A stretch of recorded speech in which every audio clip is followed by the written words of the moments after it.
Australia's leading Jewish organisation has called on the federal opposition to look past its problems with Labor's hate speech laws and pass them for the greater good. Let's bring in political correspondent Cam Redden. Cam, I thought this was quite the significant intervention. Peter Wertheim was yesterday appearing at this parliamentary inquiry, scrutinising the legislation. He wants changes, but he does want it passed. And he's respected on all sides of politics. Trudy, Peter Wertheim, one of the leading voices for the Jewish community. Let's show you this statement that the Executive Council of Australian Jewry has released today. It is a significant intervention calling on the coalition to pass these laws. I'll read it to you. It says, some of the opposition's criticisms of the bill are valid and repeat concerns which we ourselves have expressed about its shortcomings. However, there are also some important positives in the bill, including the introduction of a new listing regime to prescribe extremist hate organisations. It goes on to say the Council of Australian Jewry would urge the coalition not to allow the perfect to become the enemy of the good, by all means seek to amend the bill to remove its shortcomings, but a wholesale rejection of the bill would not at all be warranted. In our view, the defeat of the bill would be a retrograde step. And this is the clincher of the statement. It says the status quo is no longer tolerable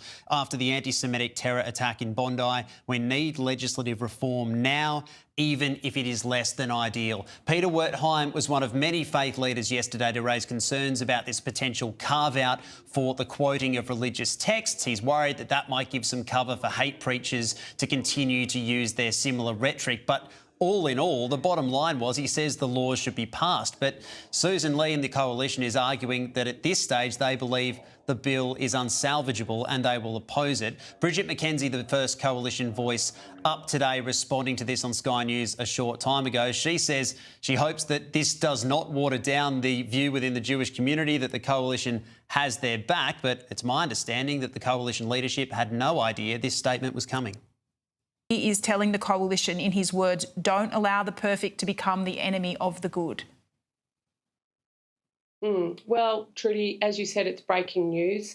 I'll read the statement with interest. I think as the Australian Jewish community knows what strong supporters we as a coalition have been of them and their issues over the last 2.5 years. There is absolutely no doubt that the Liberal and the National Party stand with the Jewish Australians.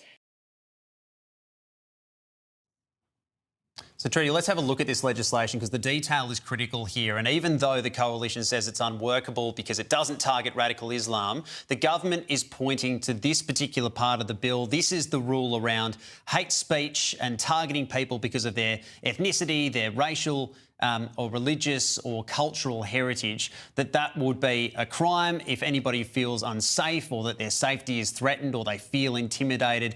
That would meet the threshold. And it gives an example in the text which singles out anti-Semitism, that if somebody is inciting anti-Semitic hatred against Jews in a public place where a reasonable member of the Jewish community would feel intimidated or fear for their safety, that would fall foul of the laws and attract up to 5 years in prison or 10 years for a hate preacher. Yes, it doesn't single out radical Islam, but the government's argument is that it covers anti-Semitism in all its forms, be that neo-Nazism, be that radical Islam, whatever. Here is Susan Lee, though, saying that in her view, it doesn't go far enough. But from what we have seen so far, it looks pretty unsalvageable. It doesn't address Islamic extremism. It doesn't address ISIS influence. And it doesn't address the rise of anti-Semitism and the associated terrorist threat. Criminalise radical Islamic extremist hate preaching without impinging on free speech.